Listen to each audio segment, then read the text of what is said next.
take the power back to 0. And then instead of glide angle, we'll glide at a bit under 70 knots. So we're now power's off completely and we're just purely gliding. Take one side of your headset off and we can talk to you. There's no noise in the aircraft, right? That's wild, huh? That's not typical. Most planes are super noisy. But this is all on camera now, so the camera will be recording us really well. So they'll be able to hear us. Yeah, the camera will be recording us clear as day. Usually a small multiple aircraft like this would be definitely loud right now. You got the roar of the engine. When you come back to idle on a regular plane, it doesn't, it's still running, right? You've got vibration, but idle on this is 0 engine power.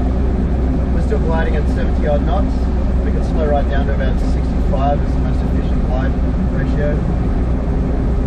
And yeah, it's all calm and peaceful. Yeah, it's so calm. Yeah, we've only lost 500 feet in that time of our glide, and I could have lost less. That's crazy that it can just float. It floats along. Yeah. Alright, so I'll speed up a little, decrease our rate of descent. Get back to about 77 knots, which is my favourite cruise speed. Gives us a nice speed to look at everything and still gives me plenty of control. We've got to get down under these clouds soon, so we'll slowly continue descending to 1,500 feet.